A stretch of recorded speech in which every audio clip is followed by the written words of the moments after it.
स्वागत है दोस्तों, फिर से एक नई रहस्य भरी यात्रा में, जहां हम अज्ञात के अंधेरों में उतरते हैं। आज हम लेक बाइकल की ठंडी, गहरी और रहस्यमयी दुनिया में गोता लगा रहे हैं। यह धरती का सबसे गहरा, सबसे पुराना और सबसे गुप्त ताजा पानी का महासागर है, जो साइबेरिया के जंगलों में छिपा हुआ है। यह सिर्फ एक झील नहीं है, यह रहस्यों का खजाना है।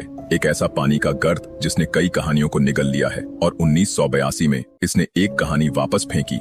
एक ऐसी कहानी जो इतनी अजीब और डरावनी थी कि हम सोचने लगे कि उन चमकदार लहरों के नीचे क्या छिपा है। आइए माहौल को सेट करते हैं। यह 1982 की गर्मी का मौसम है। ठंडी युद्ध अपने चरम पर है और सोवियत यूनियन एक राजसी गुप्तियों का किला है। लेक बाइकाल, जो 600 किलोमीटर से अधिक लंबी है और लगभग 1 मील गहरी है, सिर्फ एक प्राकृतिक चमत्कार नहीं है, यह सैनिक प्रयोगों के लिए एक महत्वपूर्ण मैदान भी है। सोचिए, एक ऐसी जगह जहां इतनी दूर दराज और अनछुई प्रकृति हो कि आपको लगे जैसे यह दुनिया का किनारा हो। यहाँ का पानी बिल्कुल साफ है, लेकिन इतना गहरा है कि यह बहुत कुछ छिपा लेता है। वैज्ञानिक कहते हैं कि यहाँ 1700 से अधिक प्रजातियां रहती हैं, जिनमें से कई और कहीं नहीं मिलती, जैसे कि बाइकल सील, एक छोटा और मजेदार जीव जो ताजे पानी में भी जीवित रहता है। लेकिन 1982 में किसी की नजर सील पर नहीं पड़ी, बल्कि कुछ और ही अजीब दिखाई दिया। अब मिलिए हमारे किरदारों से, 7 सोवियत नेवल डाइवर्स जो बेहद बहादुर और निडर थे, जिन्हें सबसे मुश्किल मिशनों को संभालने के लिए प्रशिक्षित किया गया था। ये आम स्कूबा एंथुजियास्ट्स नहीं थे, ये सैनिक ऑपरेटिव्स थे, जिनकी ट्रेनिंग में अनुशासन और गुप्तता शामिल थी। उस दिन इनका काम था एक रूटीन ट्रेनिंग डाइव करना, 50 मीटर नीचे, लगभग 154 फीट। गहराई तो है, पर ये प्रोफेशनल्स इसे आसानी से संभाल सकते थे। झील का पानी बहुत ठंडा था, लगभग 0 डिग्री सेल्सियस के ऊपर, और वहाँ का दबाव बहुत तगड़ा था। पर ये लोग पूरी तरह तैयार थे, या कम से कम उन्हें ऐसा लगता था। उन्होंने अपने उपकरण पहन लिए, ऑक्सीजन चेक किया और अंधेरे में उतर गए, ये नहीं जानते हुए कि वे एक डरावने सपने में कदम रखने वाले हैं। अब सोचिए, आप उनके जूते में हैं या फिर उनके फ्लिपर्स में। आप पानी में धीरे धीरे नीचे उतर रहे हैं। ऊपर की रोशनी फीकी पड़ती जा रही है, चारों ओर सन्नाटा है, सिर्फ आपके रेगुलेटर की हाफ हाफ की आवाज सुनाई देती है। 50 मीटर की गहराई पर यह एक ट्वाइलाइट जोन जैसा होता है, धुंधला, ठंडा और अनंत। अचानक आपकी हेडलैम्प कुछ दिखाती है, कोई हरकत, कुछ आकार। आप अपनी आंखें झपकते हैं, सोचते हैं शायद पानी का खेल है, पर नहीं, वहां है आकृतियां, बहुत लंबी, कम से कम 3 मीटर ऊंची, लगभग 10 फीट। वे इंसानों जैसे दिखते हैं, पर इंसान नहीं है। उन पर सिल्वरी सूट्स लगे हुए हैं जो लिक्विड मेटल की तरह चमकते हैं। न तो उनसे कोई बुलबुले उठते हैं, न ऑक्सीजन टैंक्स, न मास्क्स। वे बस वही हैं, धीरे धीरे झील की गहराइयों में ग्लाइड करते हुए, मानो वे हमेशा से वहां हो। डिवर्स फ्रीज हो गए। सोचिए, उनके नसों में एड्रेनालाइन कितना तेजी से बह रहा होगा। ये कोई मछली नहीं थे, कोई सील नहीं थे, ना ही कुछ ऐसा जिसके लिए उन्हें ट्रेन किया गया था। स्विमर्स, जैसा बाद में कहा गया, ये बिल्कुल भी हिचकते नहीं थे। वे पूरे पर्पस के साथ मूव करते थे, जैसे कि वे इंट्रूडर्स को देख रहे हों। तो ये थे क्या एलियंस, म्यूटेंट्स, या फिर कोई सीक्रेट सोवियत एक्सपेरिमेंट जो कंट्रोल से बाहर हो गया? डिवर्स के दिमाग में हजारों सवाल घूमने चाहिए थे, पर ट्रेनिंग ने उन्हें शांत कर दिया। उनके पास आदेश थे और क्यूरियोसिटी उनके लिए अलाउड नहीं थी। उनके कमांडर ने सिग्नल दिया, एक को पकड़ो। अगर यह खतरा था या कोई ब्रेक थ्रू, तो प्रूफ चाहिए था। अब बात होती है सबसे दिलचस्प मोड़ की।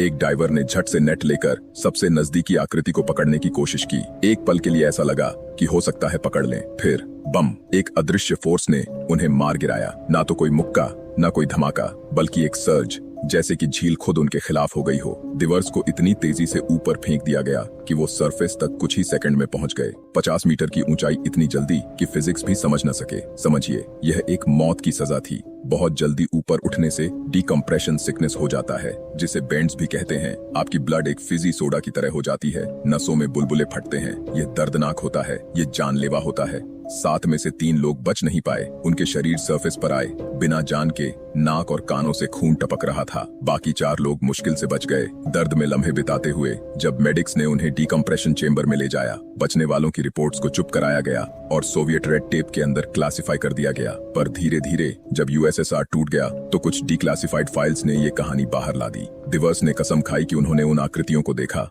उन स्विमर्स को, और जो भी वे थे, वे पकड़े जाना पसंद नहीं करते थे। तो वहाँ नीचे क्या हुआ? चलिए इस रहस्य को एक खजाने की तरह खोलते हैं। सबसे पहले मूल बातें। लेक बाइकाल बहुत अजीब है। ये 25 मिलियन साल पुराना है, धरती की किसी भी अन्य झील से पुराना है। इसकी गहराइयां विज्ञान के लिए एक ब्लैक होल है, न तो पूरी तरह से खोजी गई, न ही अनुमान लगाई जा सकी। यहाँ अजीब चीजें होती हैं। मछुआरे ग्लोविंग ऑब्स के बारे में बताते हैं और स्थानीय लोग स्पिरिट्स और एंशिएंट कर्सेस के बारे में विस्पर करते हैं जो बरियट लोगों से जुड़े हैं जो हमेशा से इसके किनारों पर रहते आए हैं। 1977 में इस घटना से सिर्फ 5 साल पहले एक रिसर्च सबमर्सिबल ने 1200 मीटर की गहराई पर अजीब रोशनी देखी जो इंसानों के लिए बहुत डीप है। यह सिर्फ एक संयोग हो सकता है, पर यह झील एक ऐसी तस्वीर पेश करती है जिसमें कुछ बड़ा छिपा हुआ है। अब आते हैं थ्योरीज पर। Theory 1, extraterrestrials. शायद ये एलियंस हों। लेक बैकाल की आइसोलेशन इसे एक परफेक्ट हाइड आउट बनाती है। यूएफओ बफ्स कहते हैं कि साइबेरिया के ऊपर साइटिंग्स होती हैं और कुछ लोग मानते हैं कि यह झील एक कॉस्मिक पिट स्टॉप है। वे सिल्वरी सूट्स जो उन्होंने देखा एडवांस टेक की तरह लगते हैं। शायद उन्हें ऑक्सीजन की जरूरत नहीं पड़ती क्योंकि उनकी बायोलॉजी अलग है और वह फोर्स जिसने डिवर्स को ऊपर फेंका शायद एक डिफेंस मैकेनिज्म था या कोई एलियन एनर्जी फील्ड। 1982 में सोवियत यूनियन स्पेस में बहुत ऑब्सेस्ड था। स्पुतनिक, कॉस्मोनॉट्स जैसी चीजें थीं। अगर ईटी वहां चिल कर रहे थे तो सीक्रेटी की वजह समझ में आ जाती। हो सकता है डिवर्स एक अंडर वाटर बेस में चले गए हों और स्विमर्स ने उन्हें रोका हो। बोले not today. Theory 2, secret military tech. Cold war के दिनों में पैरानोया और इनोवेशन की रेस चल रही थी। सोवियट्स ने सब कुछ टेस्ट किया, न्यूक्स, सब्स, साइकिक्स। क्या होगा अगर स्विमर्स एक्सपेरिमेंटल सूट्स थे, अंडर वाटर कॉम्बैट के प्रोटोटाइप्स। 3 मीटर ऊंचाई से शायद यह पता चलता है कि ये एक्सोस्केलेटन्स हैं जो स्ट्रेंथ और साइज बढ़ाने के लिए डिजाइन किए गए थे। कोई बबल्स न दिखना बताता है कि ये क्लोज्ड सर्किट ब्रीदिंग सिस्टम्स का इस्तेमाल कर रहे थे जो उस समय के लिए कटिंग एज टेक्नोलॉजी थी। और वह फोर्स जिसने डिवर्स को बाहर फेंका शायद सोनिक वेपन या प्रोपल्शन टेक थी जो कंट्रोल से बाहर हो गई। उनकी मौतें शायद एक कवर अप थीं, एक फेल्ड टेस्ट में हुई कोलैटरल डैमेज। सवाल यह है कि मिलिट्री को डिवर्स को एक लाइव एक्सपेरिमेंट के पास क्यों आने देना चाहिए? शायद उन्हें पता ही नहीं था कि वहां कुछ चल रहा था। Theory 3, something ancient. Lake Baikal की उम्र सबसे अजीब पॉसिबिलिटीज के दरवाजे खोलती है। क्या होगा अगर ये विजिटर्स स्पेस या लैबोरेटरीज से नहीं बल्कि धरती के पुराने रिलिक्स हैं? शायद एक खोई हुई सिविलाइजेशन जो झील के नीचे सील हो गई थी जब दुनिया ने अपना रूप बदलना शुरू किया था। वे सिल्वरी सूट्स शायद आर्मर की तरह हो सकते हैं या फिर उनकी स्किन ही इवॉल्व्ड हो गई हो उन गहराइयों के लिए। और वह फोर्स हो सकता है टेलीकिनेसिस या कोई नेचुरल एनर्जी जिसे हम अभी तक समझ नहीं पाए। स्थानीय लोगों की पुरानी कहानियां वाटर गॉड्स और एंशिएंट बीइंग्स की बात करती हैं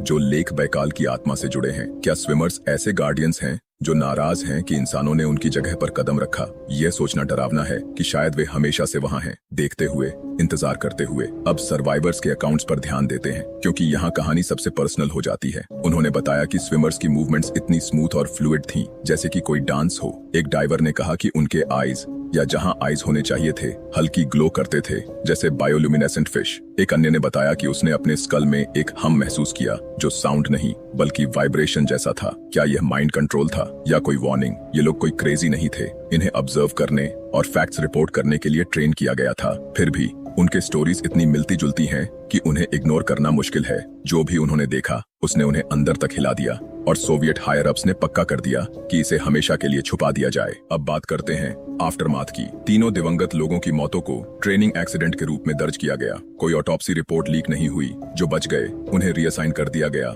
चुप कराया गया और सिस्टम में गायब कर दिया गया। लेक बैकाल फिर से एक शांत जायंट की तरह हो गया।